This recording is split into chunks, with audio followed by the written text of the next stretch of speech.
Hola, ¿qué tal? Bienvenidos a la charla amena con Aroma Café, bienvenidos al Café Psicoanalítico. Una nueva tarde de jueves y hoy con un tema que seguramente si revisaron la publicidad que se estuvo subiendo, a lo largo del día, sabrán el tema de hoy. Para los que no y que nos van sintonizando hoy con digamos la expectativa del programa, pues hablaremos en general, digamos, algunos aspectos del suicidio, pero propiamente hemos titulado el tema de hoy cuando los psicoanalistas se suicidan, en este caso para remontar unos cuantos casos, por ahí más de una decena, de algunos psicoanalistas, unos más, digamos, famosos que otros, o al menos más notable el trabajo que han realizado, algunos otros que, bueno, aunque suene un tanto trágico, parece que su mayor destacamiento en el psicoanálisis es precisamente su muerte, en este caso bajo las condiciones que se da, que es el suicidio, y pues bueno, la polémica, digamos, directamente de aquel salvaguardante de la propia salud psíquica o la salud mental, que se supondría que, pues digamos, la antítesis de la salud mental es precisamente el suicidio, y que aquí vemos directamente pues que aquel que se encarga de salvaguardarle en el otro, pues acaba realizándolo. Entonces, veremos casos, tanto como ya lo decíamos, quizás de algunos psicoanalistas que hemos incluso remontado aquí a nivel de trabajo,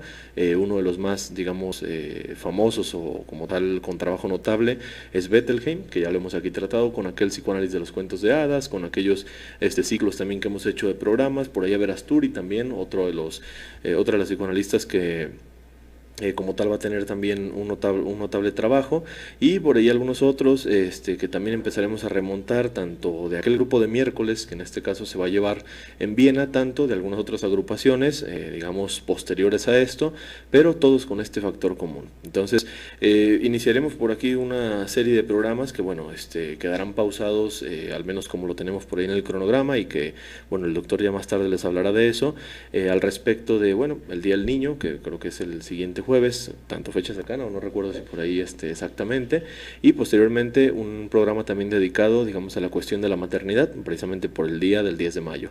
Entonces, posterior a ello continuaremos con este ciclo. Hoy comenzamos cuando los psicoanalistas se suicidan, después hablaremos un poco más profundamente de la clínica del suicidio, y posteriormente, si mal no recuerdo lo que me dijo el doctor, sobre la clínica de la eutanasia. Entonces, hablar de otros psicoanalistas que, digamos, llevan suicidio de manera acompañada, podríamos decirlo así, por medio de la eutanasia, son Lacan y Freud. Entonces vemos que dentro del trabajo psicoanalítico, al menos dentro de muchos de los expositores, esto se lleva a cabo. Hoy estaremos hablando de esto. Mi nombre es Octavio y también le doy la bienvenida a mis compañeros, que es un gusto estar aquí con ustedes. Así que... Hola, buenas tardes, qué gusto que están con nosotros, soy Pati. Buenas tardes, gracias por acompañarnos nuevamente. Mi nombre es Domingo. Y bueno, como comentaba Octavio, es importante hablar del suicidio en los psicoanalistas. ¿Por qué?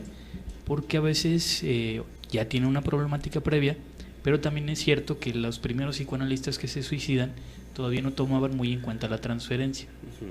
Cada vez que llegaba un paciente con una crisis y no se interpretaba todo este interjuego entre las relaciones del paciente y sus personajes anteriores y el psicoanalista se podía quedar con todo aquello que le pertenecía más bien a la otra persona, y muchas veces incluso entonces se actuaba la depresión, se actuaba la ideación suicida de parte del analista.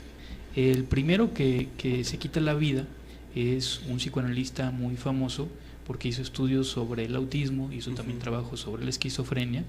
Él se forma primero como abogado, después se forma como médico, conoce a Freud, al grupo de los miércoles, le dan todo su apoyo, conoce también a Andrea Salomé, que por cierto también conoció a Nietzsche y no le fue muy bien, para que se den una idea.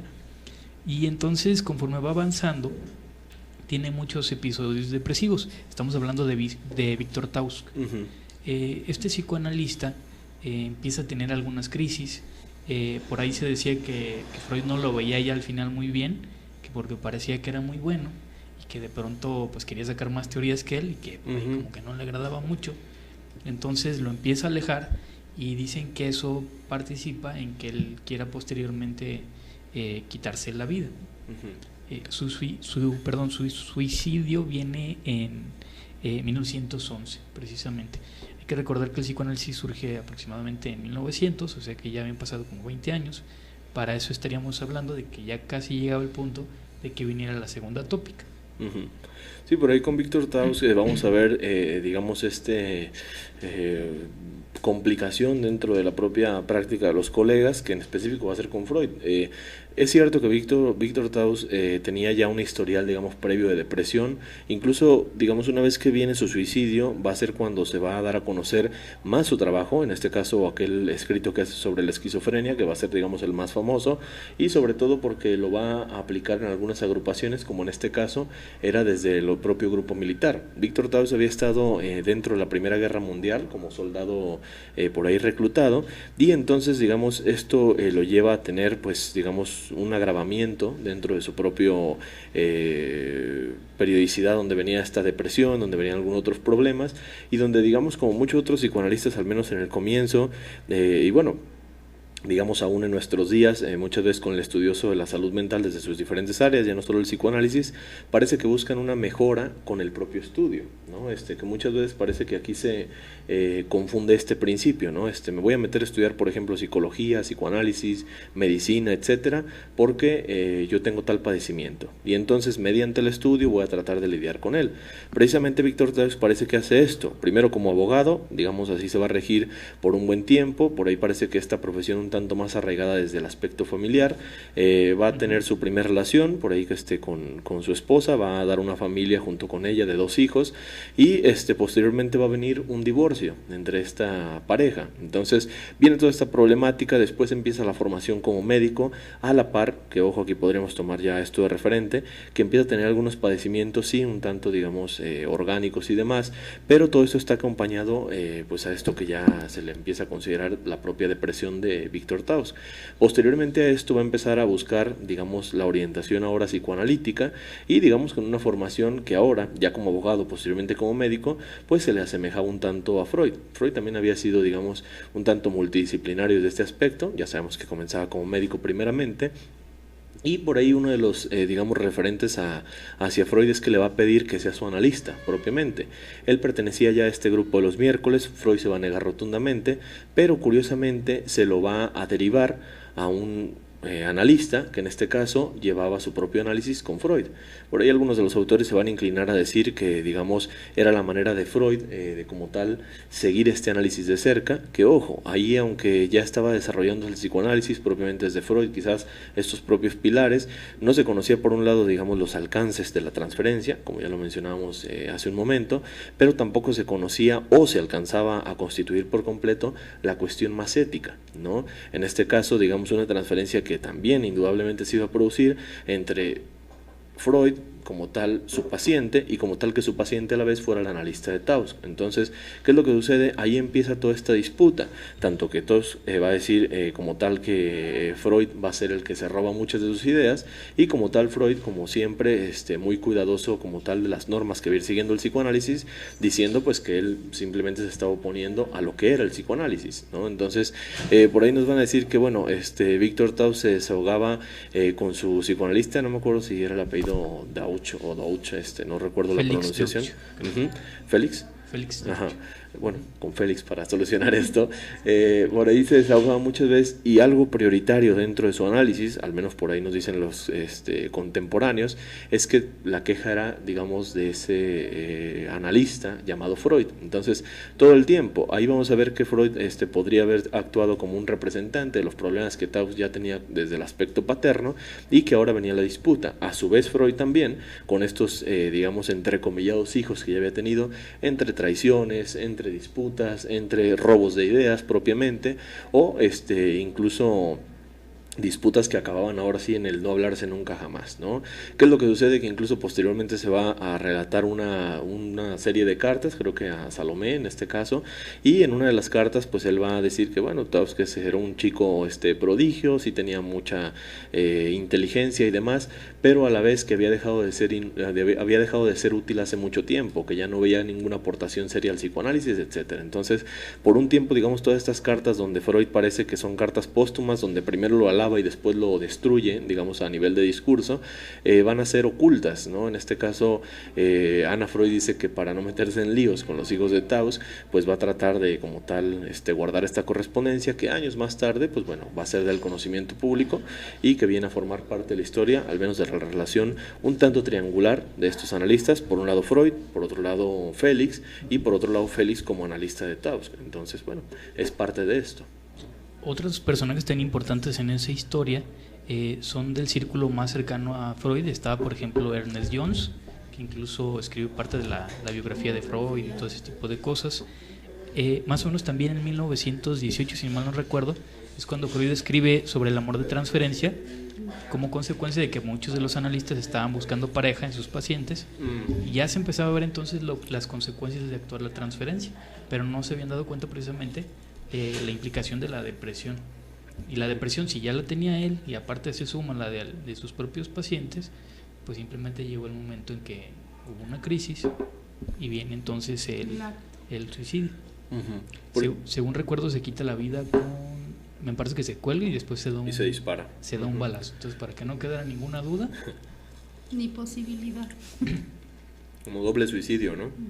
En este caso es cierto, la manera en la que él va a morir, que por ahí ya nos mencionaba el año, en este caso domingo, va a ser atándose un cordón de por ahí las cortinas al cuello, se va a tratar de asfixiar y al parecer esto lo va a acompañar también con un balazo a la sien. Como tal, ¿qué es lo que sucede, digamos, en esta cuestión transferencial? Ya decíamos que primero no se conoce propiamente la transferencia que se puede tener y que esto, digamos, pues a fin de cuentas no es otra cosa más que un error, tanto desde la cuestión más técnica o teórica, y un error desde la cuestión ética. ¿Por qué? Muchos de los analistas van a confundir esta transferencia con un enamoramiento, tanto del analista hacia el paciente como del paciente hacia el analista, pero como si fuese algo posible de darse, ¿no?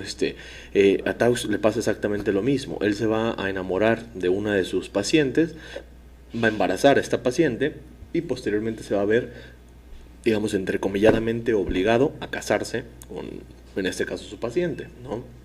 ¿Qué es lo que sucede? Él nunca se va a casar con esta paciente, que por ahí podríamos tomar esto también como punto un tanto analítico, que parece que es un fallo directamente en lo que está haciendo, su profesión, y que parece 8 días antes, digamos, de que se va a celebrar la boda, es cuando él directamente acaba quitándose la vida, ¿no?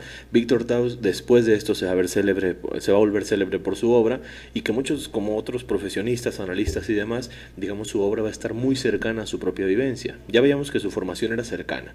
Primeramente, una cuestión en la abogacía, que era una profesión cercana ya a Víctor Taus, digamos desde el aspecto paterno, después un padecimiento que empieza a surgir tanto orgánicamente en él como alrededor de su familia, que es lo que hace que se postule como médico, y posteriormente un padecimiento que al parecer ni el derecho ni la medicina pueden solucionar, y entonces se acerca al propio psicoanálisis, ¿no? El padecimiento es tal, al menos como él lo considera, que parece que ya no solo tiene a su mentor, sino que quiere que su mentor a la vez sea su analista, ¿no? Pero en este caso ya viene esta postulación que a partir del rechazo de Freud parece que empieza la cuestión del robo de ideas, la cuestión un tanto, digamos, persecutoria hacia ambas partes en este caso, y que como tal, pues bueno, va a ser el rompimiento de su relación, ¿no? Por ahí, digamos, Freud, a contraposición de Taus, pues tenían por ahí la cuestión de la propia edad en la que estaban comenzando el psicoanálisis, y Taus parecía que tenía muchas cosas a su favor. Un chico, al menos en ese momento, más joven que Freud, un chico que tenía incluso quizás más formación que el propio Freud, al menos en ese momento, pero que bueno, la experiencia aún no la tenía a su lado, ¿no? Esto se vuelve, pues digamos, algo en su contra, y sobre todo con esta cuestión que al parecer, ya lo hemos mencionado en otros programas, Freud cuidaba bastante la cuestión de una ética que él conocía desde otras disciplinas, quizás él lo aplicaba desde un aspecto muy médico, ¿no? La relación paciente como tal, ya no analista, pero sí médico, pues aquí trataba de equipararla también al psicoanálisis, y que parece que muchos de sus contemporáneos pues van a romper con esta cuestión, digámoslo así, prohibitiva, ¿no? Entonces, por supuesto que va a tener el desagrado de Freud en ese empeño constante de que el psicoanálisis, ojo, no tuviera, digamos, tachones por sus expositores, porque a fin de cuentas el psicoanálisis no era el que iba a poder estar incorrecto, sino los expositores iban a ser los que iban a ser incorrectos, y por lo tanto iban a desprestigiar a la propia ciencia o disciplina, ¿no? Otro de los autores que vamos a revisar, remontándonos ya un poquito más adelante, que vamos a estar saltando un poquito con estas cosas, para 1940 el cuarto fundador del grupo psicoanalítico, de la Sociedad Psicológica, así se llama en ese tiempo, de los miércoles, Wilhelm Steckel, que por ahí lo pueden ver en las fotografías donde aparece Freud, es de los que aparecen sobre todo adelante. Fue muy célebre, fue muy buen psicoanalista en aquel tiempo, hasta que poco a poco empezó a caer en un exceso de hablar de sexualidad. Así como hacen a veces, por ejemplo, el estereotipo de que Freud pensaba que todo era sexo, él literalmente sí se iba a todo eso. Y entonces empezaron a descubrir que cada vez que iba los miércoles y presentaba casos, empezaba a inventar sus propios casos, siempre para que sus teorías tuvieran lógica y que fueran aceptadas, pero entonces hubo algunos que lo empezaron a descubrir, no les pareció y empezaron, al igual que con Taos, pues poco a poco a hacerlo a un lado. Obviamente va a haber un periodo de crisis como tal, porque cada vez que Freud le daba, digamos, la espalda a alguien, pues era como abandonar para siempre el psicoanálisis. Él sigue estudiando el psicoanálisis, él sigue haciendo artículos, pero ya nunca lo aceptó como tal Freud. Entonces, a partir de ese momento se tuvo que haber separado, y ya estando más o menos grande, enferma de diabetes, estaba recluido ya en Suiza, se aplica una inyección de insulina que sabe que lo va a matar porque era demasiada, y muere en una habitación en Londres el 25 de junio cuando él tenía 72 años. Entonces vemos cómo incluso aunque hubiera sido alguien muy cercano al grupo de Freud, aunque hubiera sido el segundo al mando, por decirlo así, corría el riesgo entonces de perder el amor de ese padre del psicoanálisis, y entonces eso podía remontar a otras pérdidas o a la separación de otros padres también. Y a mí, por ejemplo, lo que me llama la atención es que hay otros autores que tal vez no llegan como a esta parte del suicidio, pero que sí tienen su acercamiento con el psicoanálisis a partir de depresiones muy profundas, porque también, por ejemplo, está Mahler y está Melanie Klein. Y Mahler se acercan al psicoanálisis a partir de venir presentando una depresión por situaciones familiares, Mahler con una madre y Klein con la pérdida del hermano, con la cuestión del divorcio, que parecía que había fracasado su matrimonio. No llegan al suicidio, pero pareciera que siempre el acercamiento es para, como mencionaban al inicio, darle entendimiento a una problemática que les estaba pasando a nivel personal, ¿no? Y entonces, como no se trabajaba esta situación de la transferencia, entonces era más proclive o propenso a de pronto inmiscuirse y actuar o los deseos de los pacientes, o que los pacientes actuaran los deseos de los analistas. Y que estos dos comienzan como pacientes también, ¿no? Habría que mencionarlo. Por ahí con Melanie Klein es algo de lo notorio, que va a ser paciente de, bueno, sí va a estar apoyada por analistas, digamos, grandes de su época, va a tener un proceso propio, van a notar... Con Abraham, ¿no? Se analiza con Abraham y con Ferencia. Van a notar que tiene un potencial, digamos, para el propio estudio, pero pues a su vez también va a tener sus disputas. Aquí sería algo notable también ver cómo, al menos los dos autores que llevamos hasta ahorita, tienen una disputa pues con el padre del psicoanálisis, ¿no? Que así lo van a considerar tanto hasta nuestros días como en su propia época, y que, ojo, pues es algo muy notorio. A fin de cuentas es una ciencia, una disciplina, un conocimiento, como lo queramos considerar, nuevo, y que en este caso te postules en contra del propio creador o formulador o descubridor, como lo queramos también considerar, pues era algo que parecía enterraba la carrera por un buen tiempo, ¿no? Ya no es la disputa que a lo mejor se podría tener ahora, que a lo mejor dentro, por ejemplo, de aquí la ciudad existen diferentes asociaciones, diferentes agrupaciones, si no se estudia con unos, se estudia con otros, en los países abundan también, digamos, tanto los procesos que se puedan tomar con los psicoanalistas, y que parece en ese momento era un grupo muy cerrado, ¿no? Entonces, tanto muchos de los psicoanalistas se llegaban a conocer, los casos, pues a fin de cuentas se derivaban sin un cuidado, quizás como tanto el que no tuvo Freud en su momento, digamos, con Taos, y tanto posteriormente los errores que decíamos, pues principalmente va esto de la transferencia, que ahora sabemos, digamos, los alcances que tiene, y que es, pues, digamos, uno de los pilares ya no solo de la cuestión ética, sino, como quizás muchas veces lo hemos mencionado, la cuestión que la ética siempre va a reflejar la excelencia del profesionista. Entonces, estos errores, pues, digamos, llegan a puntos críticos donde el sujeto, pues, ya no puede llegar a ser ni responsable de su propia vida, y que parece que esta es la única salida que alcanza a considerar, ¿no? ¿Qué tal? ¿Cómo están? Espantando el tiempo, pero ya llegué. Empezaron con Víctor Taus. Ya empezaron con Víctor Taus. Y ya lo revisamos. Ok. Entonces, la segunda que seguiría, digamos, el segundo suicidio pasa hasta 1921, que es Tatiana Rosenthal. ¿Sí? Bueno, vamos a brincarnos un poquito. Vamos a hablar primero, si gustan, de Paul Federn, que fue también un miembro muy importante, fue el quinto adherente a la Sociedad Psicológica de los Miércoles, digamos que fue el que siguió de Steckel. Él fue famoso porque desarrolló mucho la psicología del yo, contribuyó mucho al estudio de los mecanismos de defensa, de la psicosis, y más o menos en 1938 se va a vivir a Estados Unidos. Desde pequeño ya había tenido problemáticas con cambios de humor, con melancolía.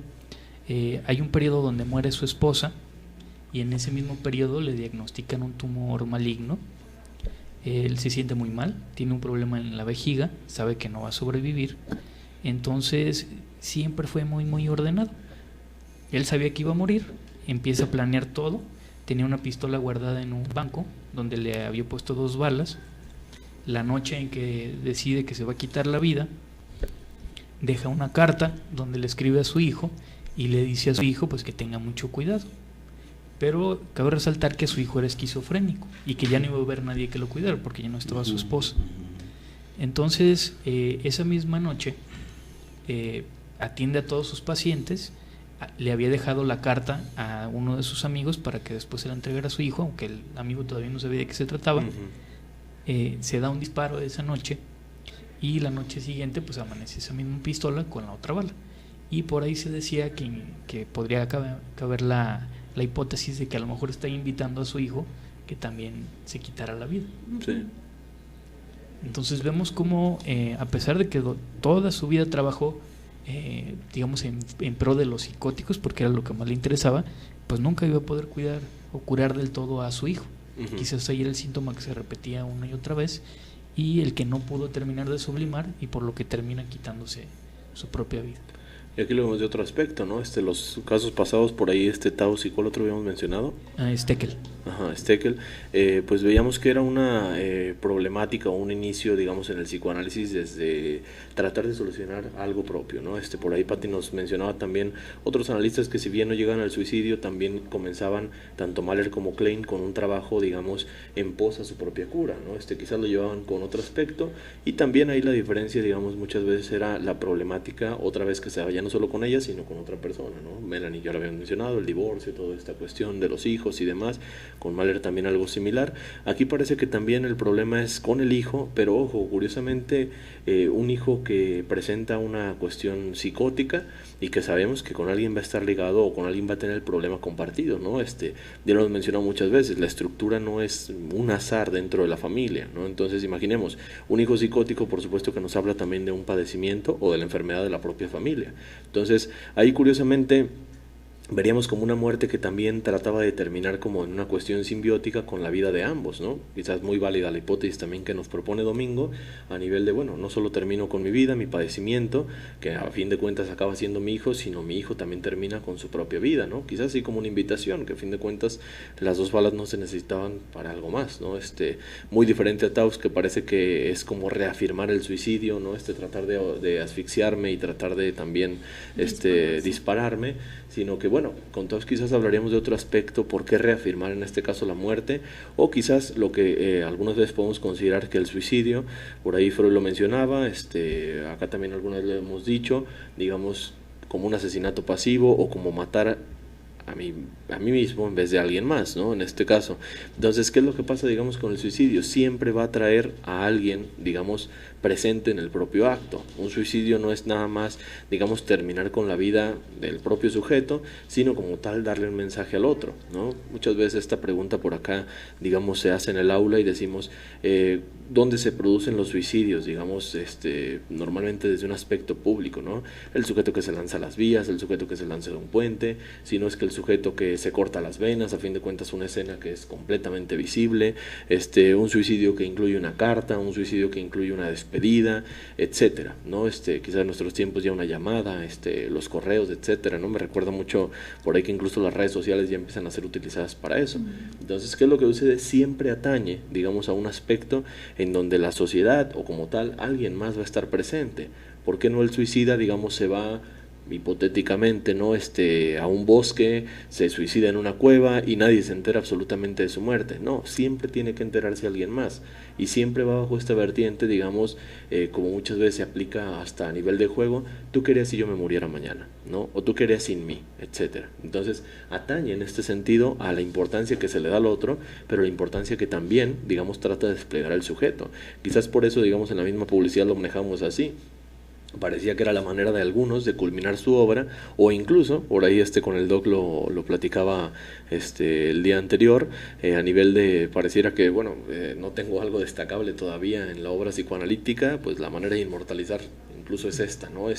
Para muchos quizás también es la manera, ¿no? Entonces, ¿qué es lo que sucede? Bueno, aquí vemos el acercamiento que están teniendo estos autores desde una problemática muy personal, pero pues que acaba de una manera, ya lo mencionaba también Domingo, quizás pues como antítesis, ¿no? De su propia labor, que es en este caso salvaguardar al otro, y como tal, pues el cuidado que ya hemos mencionado y remarcado mucho, al menos en esta primera parte, que es la propia transferencia.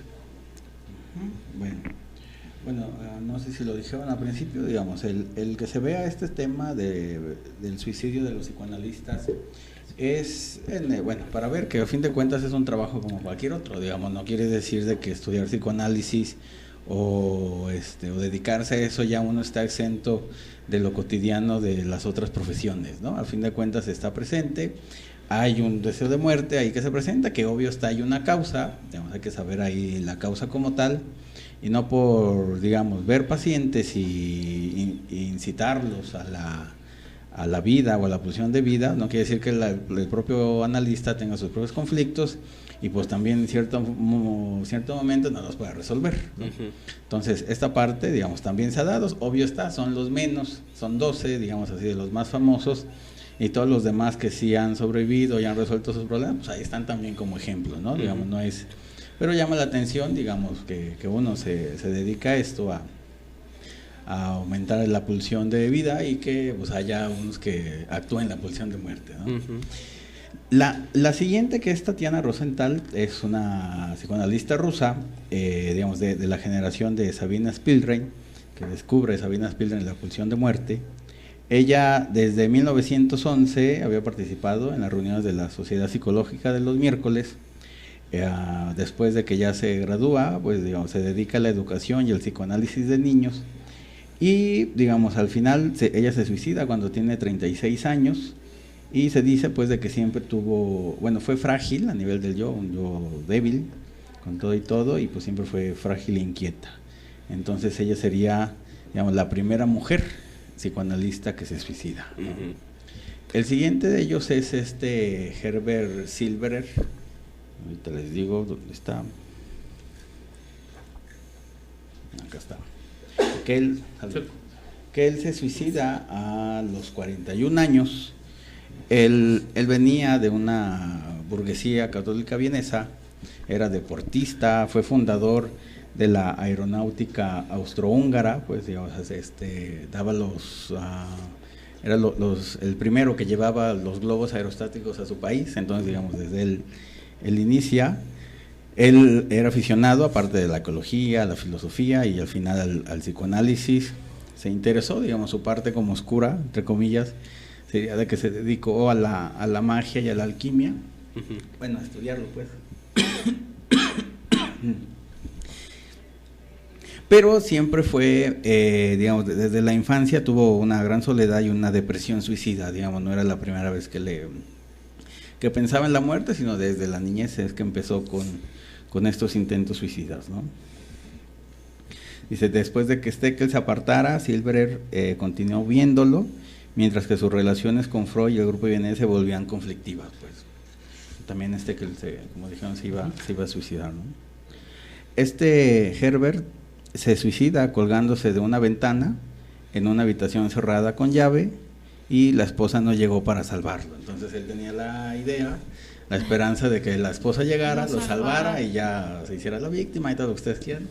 Y pues no, digamos, por alguna razón la señora llegó tarde y pues no lo pudo salvar, así que bueno, No alcanzó a salvarlo. no alcanzó, digamos, ver a un cuerpo en una ventana, así, pues sí está medio impactante, ¿no? Aunque curiosamente ahí cierra la puerta, ¿no? Con llave, Claro. digamos, es como de que mi esposa llegue, pero qué tal que si no llega, pues bueno, puedo decir es que la puerta estaba cerrada y de tomando me iba a poder salvar, ¿no? Ajá. Yo ahí lo veo como con un doble propósito, a nivel de, sí doy la posibilidad de que me lleguen a salvar, pero digamos, tampoco le doy todas las herramientas, o Para por que otro lo haga. aspecto, para que lo haga, o por otro aspecto es como de si no me llega a salvar, pues yo tengo a fin de cuentas, digamos, salvaguarda de decir, pues de toma estaba cerrada la puerta, no me iba a poder salvar. Y que también, Entonces, digamos, es como echar la culpa, ¿no? Hacia la esposa de que, digamos, ¿por qué no la tumbó? ¿Por qué no hizo algo más que solamente ahí no abrirla? Y es ¿no? darle imposibilidades, ¿no? Porque hablar, por decir, ahora sí por la propia cuestión fisiológica, cómo va a tumbar la puerta su esposa, pues es algo que, digamos, está más imposibilitado quizás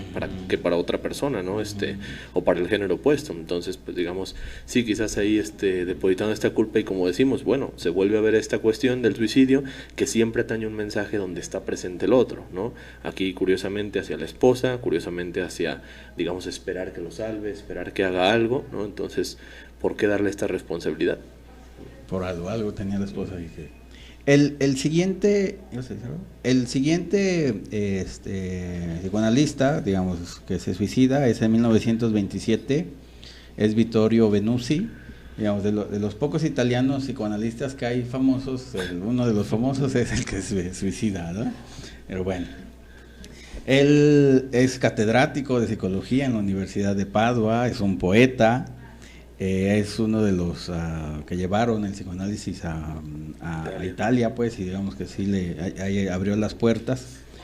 Es autor de un ensayo de inspiración freudiana sobre el fascismo italiano, digamos, él hace ese estudio, pero, digamos, se desconoce sus razones por lo que se suicida, pero se suicida poco antes del Congreso de Psicología Italiana, o sea, a nivel nacional, que se hizo en honor suyo, ¿no? Entonces dices tú, bueno, ¿por qué si le van a hacer un homenaje, lo van a reconocer, le van a hacer todo, y al final se suicida? No se sabe bien el por qué, pero bueno, pues llama la atención de que no quería ese reconocimiento, ¿no? O como si solamente se pudiera honrar a los muertos. Ajá. También, ¿no? Y que normalmente pasa así, digamos, los homenajes normalmente son para el fallecido, ¿no? Ya lo he mencionado aquí, a nivel también un tanto cómico, ¿no? Decir, se empieza a hablar también de una persona que la siguiente pregunta es, oye, ¿ya se murió? No, está vivo. Ah, caray, es que normalmente se habla muy bien o puras cosas buenas de los muertos, ¿no? Entonces, sí, parece que en muchos de los suicidas también va a activarse, digamos, una cuestión un tanto culposa o culpable a nivel de qué es lo que merezco, qué es lo que tengo que perder. Nuevamente, como hemos mencionado muchas veces, el pensamiento un tanto neurótico de pérdida-ganancia, y aquí parece que la manera es perder la vida para, en este caso, ganar el reconocimiento absoluto, ¿no? La siguiente, cronológicamente, es esta Eugenia Sokolsnika. Ella se suicida en 1934, ella es psicoanalista francesa, es pionera del psicoanálisis de niños. Entró, digamos, estuvo con Freud un año en análisis, así que bueno, eso también llama la atención, ¿no? Luego otra vez se vuelve a hacer una cura, ahora con Ferenczi, ahí en Budapest. Ferenczi dice que le descubre rasgos paranoicos y erotomaníacos y le diagnostica la depresión y las tendencias suicidas. Bueno, ya estaba. Era de carácter difícil. Ella tenía, digamos, como un grupo que se hacían llamar los grupos el Club de los Rechazados.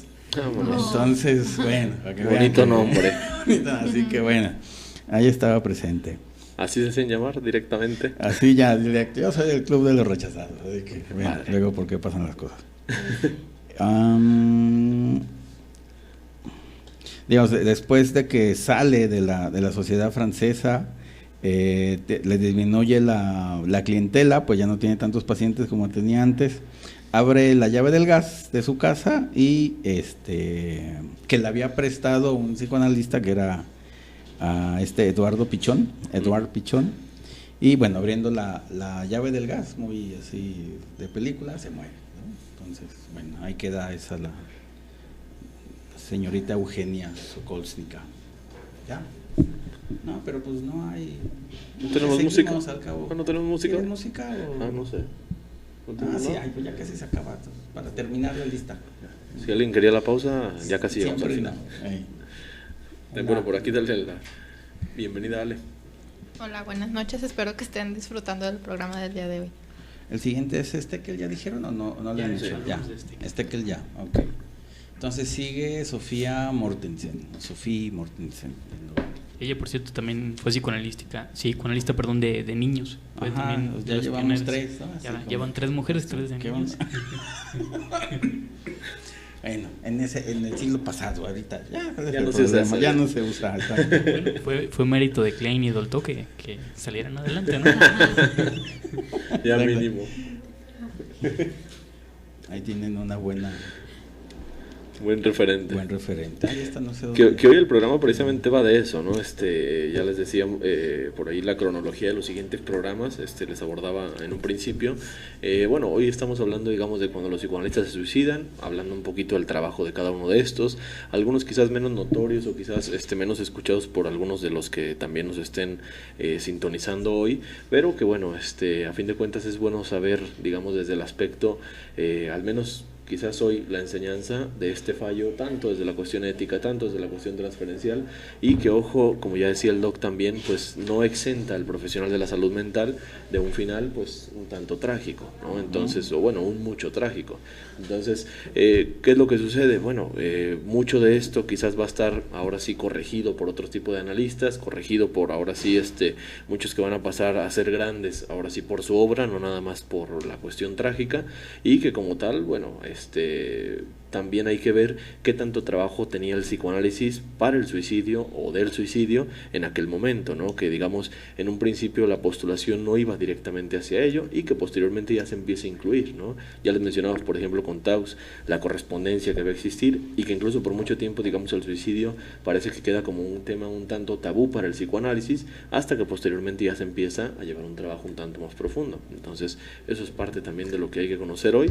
Ya posteriormente en otra emisión hablaremos ahora sí de generalidades o clínica del suicidio. Bueno, esta Sofía Morgensen era psiquiatra y psicoanalista francesa, era amiga de la que se había suicidado, de esta Eugenia Sokolnika, y pues el Club de los Rechazados también. Yo creo que también pertenecía al Club de los Rechazados. Era amiga de Dolto, esta Sofía. Pero no tanto. Así que, pero bueno, no, pues igual sí, un ladito, ¿no? Más sin embargo, perdió a una hija, Laura, su única hija, de una operación quirúrgica que dicen que jamás se pudo recuperar de la pérdida de su hija. Cuando entran los nazis a París el 16 de julio, ella y otros judíos, digamos, ahí fue un suicidio colectivo con ella, decidieron darse muerte, ¿no? Entonces, digamos, no huyeron a los nazis, sino que hicieron su trabajo de ellos, ¿verdad? De los nazis, y se dieron muerte a ellos mismas. Y ahí fue, digamos, un suicidio colectivo, digamos, sería la primera psicoanalista que está en un suicidio colectivo, ¿no? Pero bueno, digamos, esta parte, bueno, que también influye parte de la Europa nazi, en ese entonces, de que también se buscaran esta salida, pues también por la presión que tenían, ¿no? A fin de cuentas, también influye. Pues. Y por lo que se sabía, ¿no? Que en este caso podían llegar a padecer. Que por ahí se nos olvida, quizás en el primero también con Taux pasa algo muy similar. Parte de su familia posiblemente se va a suicidar una vez que entra, digamos, la cuestión nazi a como tal Viena y sus alrededores. Y pues bueno, ahí va a ser también muchos de ellos que se dan un final trágico que cambia de todas maneras, digamos, el tipo de suicidio o el tipo de acción que se trata de emplear. Ya hemos visto, por ejemplo, algunos que se vuelven un tanto más radicales, ¿no? Desde, por ejemplo, los hombres, cómo lo han estado llevando, cómo lo llevan las mujeres, asimismo en este caso un suicidio colectivo que atañe muchas veces a otras circunstancias, como ya lo menciona el doc, ¿no? Entonces, en el suicidio colectivo, digamos, se maneja un fin también colectivo, a diferencia, por decir, del mensaje tan particular que puede tener el suicidio subjetivo, ¿no? El suicidio que atañe quizás a otra persona, quizás a otro grupo, pero cuando es un grupo colectivo habría que ver cuál es el principio de ese grupo, quizás aquí salvaguardar, digamos, su integridad, que ojo, irónicamente quitándose la vida, pero salvaguardarse, por ejemplo, a los nazis. El siguiente, digamos que no es psicoanalista, pero sí fue biógrafo de Freud y amigo también de él, fue Stefan Zweig. Zweig, el escritor austriaco. Él desde toda su vida tuvo esa fragilidad psicótica y siempre fue depresivo. En 1940 se exilia, se va por lo mismo de la Europa nazi a Nueva York, y es cuando escribe El mundo del ayer, que es que es un libro impregnado de nostalgia y de melancolía, pues por lo mismo, pero pues ahí así como que vas dando luces de que pues para allá va, ¿no? En 1942 se suicida, tenía 61 años, ya no estaba tan jovencito. Después de haberse instalado en la ciudad brasileña de Petrópolis, y se suicida, digamos, con su joven esposa Lot Allman, así que ahí es un suicidio de pareja, pues también muy romántico, pues no deja de ser, bueno, se suicidan los dos, la pareja, bueno, Romeo y Julieta. Más o menos por ahí. Por ahí. Pero bueno, para que vean que también pero acá fue en un diván alrededor de que siempre fue un tema muy difícil, bueno, para Freud, tanto por, digamos, desde la segunda esposa de su papá, la no reconocida Rebeca, que se suicidó cuando sabe que su pareja tiene va a tener un hijo con otra persona, y ya es cuando se suicida. Luego también, eso, digamos, no lo reconoce, pero pues ya luego con los biógrafos sí ya se saca la historia. Y luego con uno de sus amigos, Weiss, que también es un joven médico que se suicida y también lo marca mucho. Entonces tenía esos dos suicidios Freud ahí latentes, que, digamos, el desprecio, el desagrado por la clínica del suicidio, pues, o la teoría del suicidio, pues se va a reavivar otra vez con Víctor Tausk, y de ahí en fuera, digamos, siempre va a repudiar ese acto, ¿no? Entonces, bueno, pues ahí está. La siguiente psicoanalista se llama Clara Happel, se suicida en 1945, y ahorita les digo. Ella nace en Berlín, de una familia judía. Se formó en el diván de Hassach, ¿se lo ubican? Pero bueno, sí. Pero en 1934 emigra a Estados Unidos con sus dos hijos en condiciones difíciles, ¿no? Sandor Radó, ya en Estados Unidos, la alberga y le da una casa y le ayuda para que se mantenga. Pero, sin embargo, después del ataque a Pearl Harbor, uno de sus expacientes psicóticos la señala como conspiradora o como enemiga de Estados Unidos. Entonces la meten a la cárcel. Uy, no. Así, gracias. Un juicio altamente confiable. La meten a la cárcel, pasa varias semanas ahí, un buen rato. Y bueno, ya cuando sale, obvio, pues ya estaba señalada que había estado en la cárcel, ya no puede ejercer la profesión, le quitan la cédula, o no sé qué se le quiten allá. Por el comentario de un paciente. Cae en melancolía, bueno, en depresión, y pues ya sin dinero y solitaria, pues se va a Nueva York a suicidarse. También es muy romántico irse a Nueva York a suicidarse. New York. Y se envenena con medicamento, ¿no? Ella es Clara Happel. Luego Paul Feder, ya lo dijeron, ¿no? Sí, ya hablamos. Sí, se nos pasó a decir, él se suicida a los 79 años. Entonces, de todas maneras ya estaba algo grande para cuidar a su hijo esquizofrénico. ¿Qué quieres decir, Domingo? No, bueno. De todas maneras ya se no sabía cuánto. Sí, digamos, ya tenía cáncer, ya tenía esa situación. Y antes de ver a su hijo sufrir, pues prefiere quitarse la vida. Y bueno, ahí también es como lo que ya mencionábamos, fuera del chiste, digamos, que atañe al otro, digamos, también le deja como esta opción que ya habíamos mencionado con esa bala restante, pero que también, digamos, en esta preocupación de no me puedo hacer cargo de mí mismo, menos me voy a poder hacer cargo de ti, quizás ahí suena un poco más lógica la invitación que se le hace de ¿por qué no también te quitas la vida, ¿no? ¿Quién se va a hacer cargo de ti? Ahí sería curioso ver qué pasa con el hijo, ¿no? Se suicida, sí se suicida. Muriéndose de hambre. Bueno. Entonces, pues también cumple la fantasía del padre. Pues. Y bueno, la cuestión del hambre, ¿no? Que también, digamos, el alimento, cómo lo cuando atañimos hacia una cuestión, digamos, tanto muy paterna como materna, que a fin de cuentas quien provee el alimento, pues en este caso quizás el padre, y curiosamente su acto un tanto de reclamo, ¿no? De ya no está el padre, ya no hay quien me alimente, pues muero de hambre. Que también, ¿no? Digamos, esa de que tú siendo psicoanalista y tienes un hijo esquizofrénico, pues sí, o sea, como que es una herida narcisista medio fuerte. Pero lo que llama la atención de Paul Feder Uno es de que... tantos. poquito. Un detallito. Llama la atención de que la noche en que se suicida, todo el día vio pacientes normalmente, fue por unos días antes, fue por su pistola con el que se iba a disparar, ahí despidió a la ama de llaves, así, digamos, fue un día normal que nadie sospechaba absolutamente, hasta bromeó con la ama de llaves de métodos de suicidarse, todavía se da el lujo de bromear con bueno, no bromeaba. Con la ama de casa. Entre broma y broma. Parecía broma, pero... Y pues bueno, ya después, se suicida, pues se da un balazo, y ya deja la pistola, ¿no? Le dimos a su hijo que, bueno, cumple la sentencia del padre en ese sentido de matarse, pero se va a matar muriéndose de hambre, ¿no? Que también algo más trágico, ¿no? Por decirlo así. Sí. Luego pasa mucho tiempo de que ya nadie se suicida. Una época de tranquilidad, llegaba al mundo. Los famosos, claro. Los famosos 50s y 60s, todo estuvo muy bien, la onda hippie, todo lo que ustedes quieran, un boom. Con Klein, digamos, Klein estabiliza un poquito a las personas, pero llega en 1972, bueno, la siguiente suicidio, que es ya no en Europa, sino ya aquí en América, que es Armina Verasturi, ¿no? Ella es la siguiente, pues, de la lista, la número 11. Tenía que ser. Y que, por cierto, también ella psicoanalizaba niños. Si Klein lo hizo bien, déjenme le demuestro que... Exactamente, y aparte kleiniana, y bueno, y sale con sus ondas, ¿no?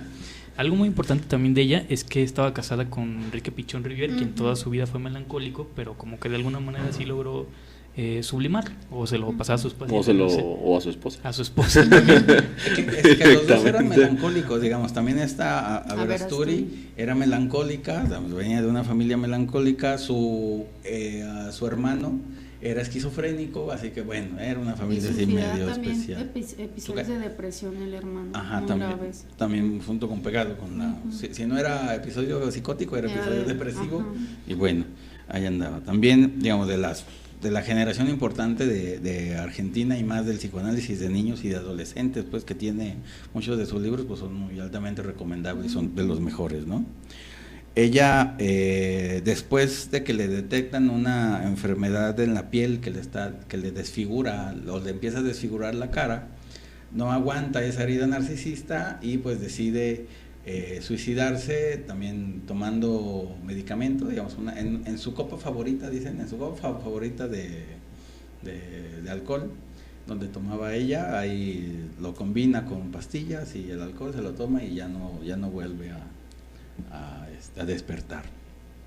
Que como es muy reciente esta muerte de Averasturi, digamos, en los libros, en algunos diccionarios, o sea, digamos, en el famoso diccionario internacional de Milloja, ahí lo anulan, no dicen de qué muere, o mejor dicho, no dicen que está muerta, así como que si nunca hubiera muerto, sigue viva todavía, para no pronunciar de que se suicidó, no dicen absolutamente nada de su muerte, así como si todavía viviera, ¿no? Pues, bueno, también hay ese temor de decir de que se suicidó como si fuera un evento así que fuera del lugar, en un buen obvio, en cualquier persona, pues, pero pues también se puede dar. Es que, digamos, el suicidio muchas veces para el profesionista también parece que decrementa su trabajo, ¿no?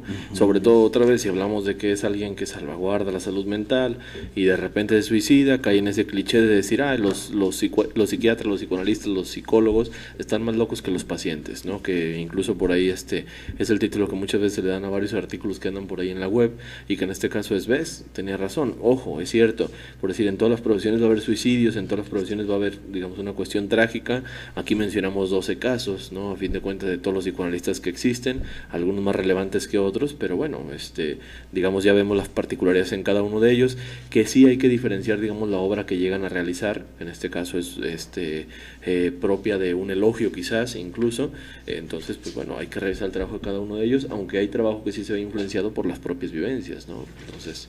Y el último, y no menos importante y también curioso caso de suicidio, es el de Bruno Bettelheim, también otro psicoanalista de niños y de adolescentes, que él se suicida ahogándose con una bolsa de plástico. Digamos, él se pone su bolsa, estaba revestida de caucho, todavía así como para que no hubiera oportunidad de que se salvara, y pues se suicida asfixiándose, ¿no? Se dice.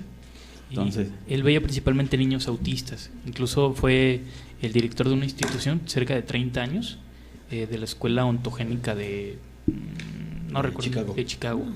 Y ya después de su muerte empezaron a difamarlo, empezaron a salir muchas historias. Es lo que pasa, ¿no? Sí, y decían incluso que golpeaba a los niños, que los violentaba, un montón de cosas, no sé qué tan ciertas eran, pero era lo que se decía en ese momento. Pero ciertamente ayudó a muchos niños autistas.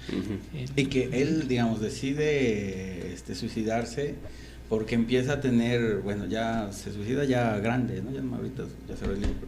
Bueno, pero porque empieza a tener dificultades a nivel motoras, fobia de la vejez y también del psiquismo, que ya no empieza, o ya no tiene esa capacidad mental que tenía antes, y esa herida narcisista lo hace suicidarse, ¿no? Digamos, yo vi niños autistas y todo que no se movían ni se podían mover, pero ahora yo me estoy convirtiendo en un adulto autista y pues no lo tolero, y pum, ¿no? Digamos, prefiere suicidarse, pues. Podríamos pensar que comenzaba a tener algo de demencia, quizás, y tenía mucho miedo a la dependencia y a la invalidez. Entonces, esa dependencia que tanto había ayudado, ¿no?